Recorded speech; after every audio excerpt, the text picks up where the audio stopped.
Ohio gozaimasu senpai and parents of senpai. I hope this video finds you safe and healthy. Well, with the data that's coming out and guidelines and guidance from the government authorities, the City of Irvine has approved us to reopen in-person classes again. So we wanted to create this short video for you to go through the process that we're going through to reopen, and most importantly, how we're going to create and ensure that you have the most healthy and safest training possible.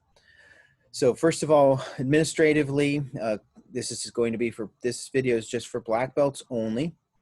A junior belt video will come out separately, and black belt classes will start September 18th. So it's right around the corner, and we're going to do a couple classes in September, and then we'll get back to the 4 classes a month starting in October.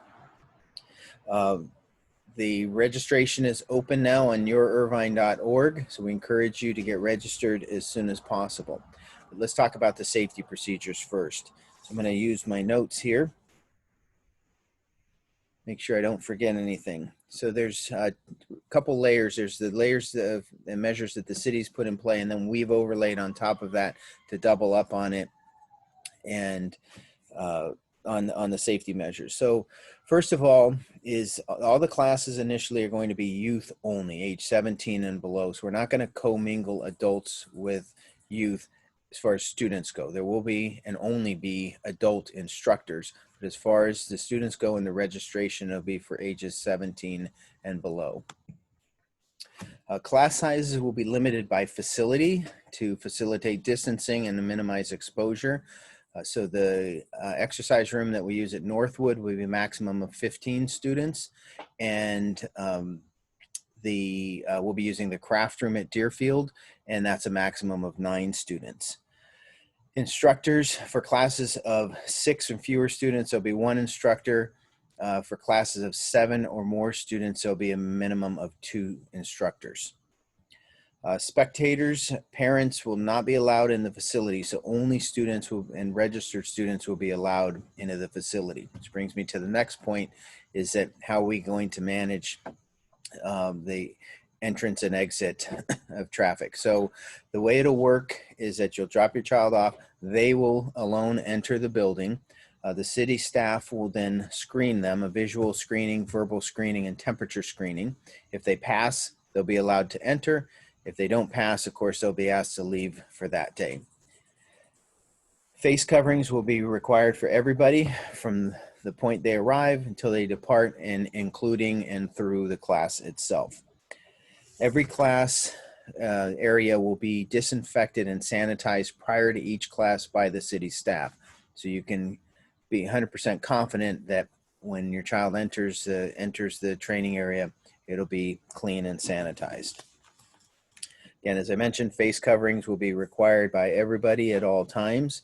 Again, instructors and students alike. No equipment will be brought in, no sparring gear, no pads. The only thing they'll be allowed to bring in is their distance pod, which I'll talk about in a moment, and a bottle of water and a towel. And then lastly, of course, all of our instructors are going through several hours of training on all these protocols to make sure they understand them, not only the purpose of them, but the background of them, and ensure that they're enforced.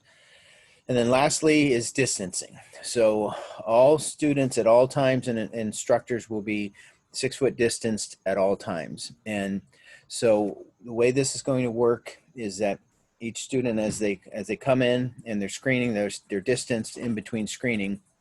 And then once they are screened, that student will enter the class, lay their pod down, stand in their pod, and wait for the next student to come in. They set up. So all the while they're distancing. Once everybody's in place, we'll do the class. At the end of class, we'll then file out the other door. So they'll be coming in one door and exit the other. So these pods that we're talking about is a set of straps. And you see behind me this square. We're actually using white belts for these first versions, and it creates a 6 by 6 foot square. You see in the corner, there's a bottle of water, the drawstring bag for the pods, and then that's where they'll put their towel as well. These tails on the side are 3 feet long. And so the way it will work is that the pods will be laid out such that the tails will be contiguous to one another, creating a 6-foot space between the pods themselves. So no matter where the student is within the pod, as long as they're within the pod, they will be 6-foot distanced. So the primary benefit of this is just that. We'll have 6-foot distancing throughout the class, no matter what. But a couple other benefits are that it gives the instructor a very objective way to make sure that the students are distanced. There's no guessing. As long as the student is in the pod, then they'll be distanced. And given that all students need to be in the pod for the entire class, they will always be distanced. And then the last benefit is that the the student themselves don't have to worry about getting near anybody else. As long as they're in their pods and their distance, then they can focus 100% on the training. There's some aerobics classes out there where they put spots on the ground, and I've watched it, and the students spend as much time worrying about who's next to them as they are in the training. So, so not only the pods create this innovative way of maintaining our distancing, but it also provides us with a very effective way of training you. So we're going to have to do without sparring for a little while. We're going to have to do without direct contact self-defense, but there's a lot we can do in these pods, including full kata. We've got some new creative aerobic and cardio drills, and just a whole lot of training that can be done. We're going to have some fun with it, but as important as anything, we will absolutely be able to continue to enhance everybody's skills in spite of these measures that are in place. So as I wrap up administratively, again, the classes are on yourirvine.org now, so please get registered as soon as possible. If you have any questions at all, please contact me at info@ocigk.com or shihan.matt@ocigk.com.